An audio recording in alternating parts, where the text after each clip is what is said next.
Hi, my name is Brooke Westby. And I'm Chris Garrett. We are park rangers with the Prince George's County Department of Parks and Recreation. We're shooting an informational and educational video today about some of the environmental skills and other tips that you might need for your work during Good Neighbor Day. And thank you for coming out, helping in the parks, and volunteering for Good Neighbor Day.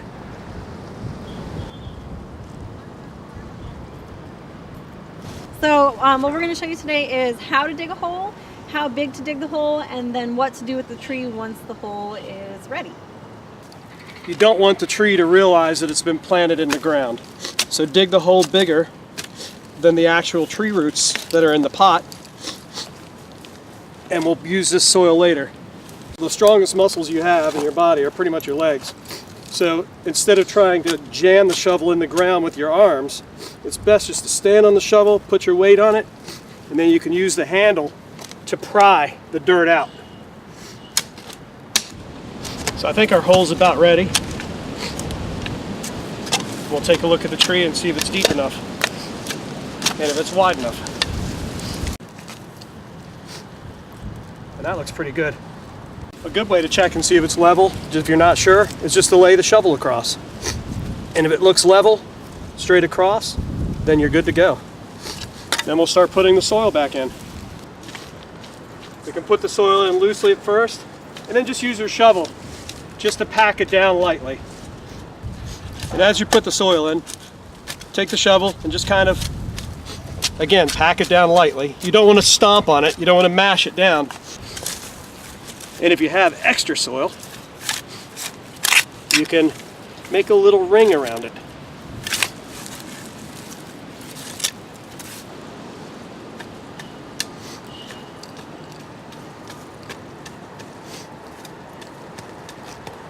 So here's our tree in the ground, standing straight, no soil on top of the ball or the tree roots. And here's our nice little ring that we put around it, just enough so when it rains or when it waters, some moisture will stay in here instead of just running off. And the next step is mulch.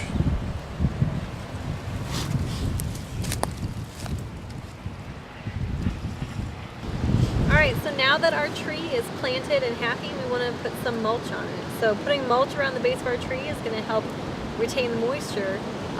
So every time it rains or every time somebody comes out and waters it, it keeps as much moisture in as possible. So you are going to take some mulch. Now what you don't want to do is you don't want to pile the mulch up against the base of the tree. A lot of times you see that. A lot of times in like shopping centers or something, you'll see the landscape company piles it up like that, made a volcano. Whenever I play with kids, I would say we don't want a volcano, we want a donut. So instead of piling it up around the base, you want to spread it out and keep it around kind of the tree ring that Chris made.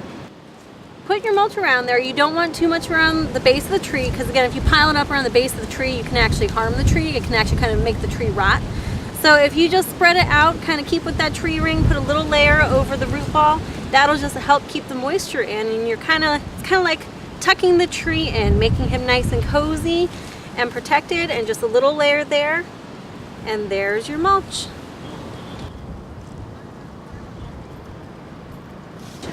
We're going to talk right now a little bit about native species. So all of the plants and trees we're going to be planting for Good Neighbor Day are all native, which means that they have been evolved, they've adapted to this area, and all of the insects, birds, and animals in this area have evolved and adapted to them.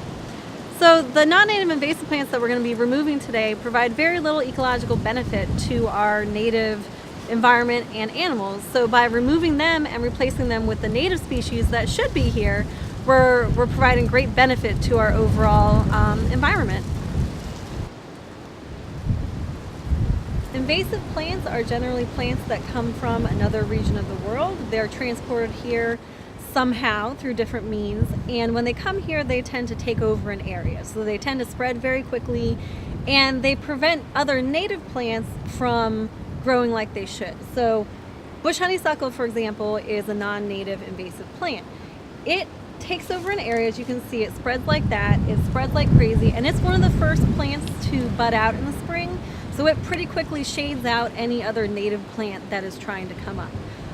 So again, invasive plants prevent our native plants from thriving, and those native plants provide a lot of beneficial food and habitat for our native animals. So one of the things we're going to be doing is removing invasive plants in order to let our native plants thrive. This is bush honeysuckle, as I said before. It's pretty easy to identify. It's got stripy bark. It's a bush, kind of a shrub type of thing. So for removing our bush honeysuckle, the two main tools we're going to use are loppers, which are these. They are used to cut branches. They only get so big, so when we get to branches that are too big to cut with our loppers, we are going to be using a saw, a bow saw. It's a pretty simple tool, but it does great work, and that way we can cut branches that are too big to do with just our simple loppers.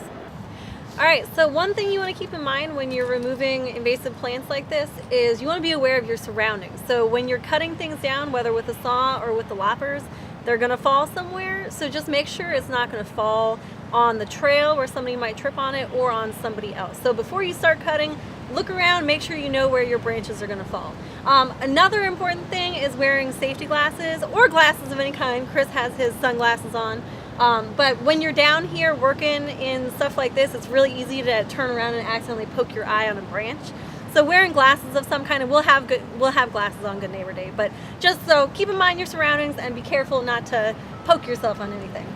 So these are our loppers. It's a pretty simple tool. When you're cutting with loppers, it's really helpful to get whatever you're cutting right down in the middle. It gives you more power, more leverage. Cutting right on the tip sometimes works, but doing thicker things like that is really nice to get it right down in the groove right there. That'll give you more power. All right, so to cut a branch like this, all you gotta do is put it in there like that, get it right down in the middle, and then just squeeze, and there you go. So when you're cutting bush honeysuckle and you're going to use a saw, you want to try to get down as low as you can without having the saw go in the ground because you don't want to dull the blade. But get down as low as you can and work the saw back and forth. Always make sure you know where your hands are so you don't accidentally cut your hand.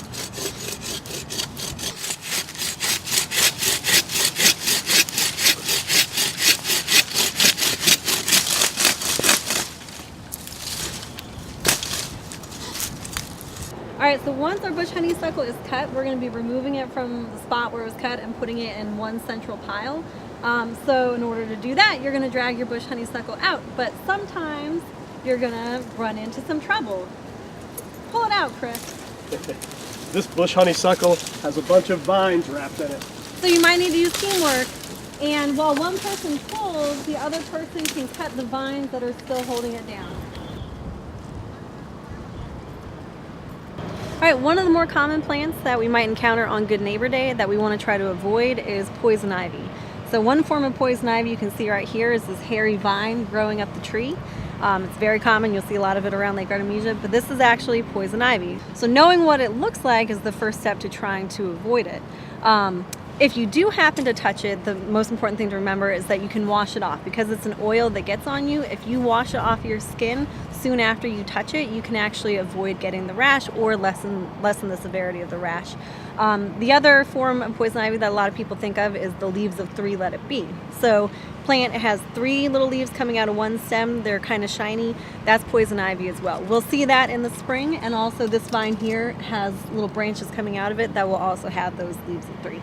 So knowing what it looks like is the first step to avoiding it, but again, washing soon after you touch it, if you think you've touched it, washing the oil off your skin can help prevent the rash.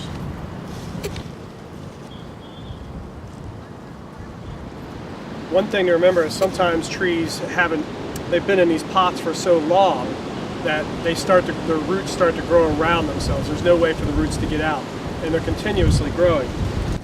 This one's not too bad. You can see where there's some roots starting to wrap around, but sometimes they are so wrapped around it, you can't loosen it with your hand and you have to break the roots open with your shovel.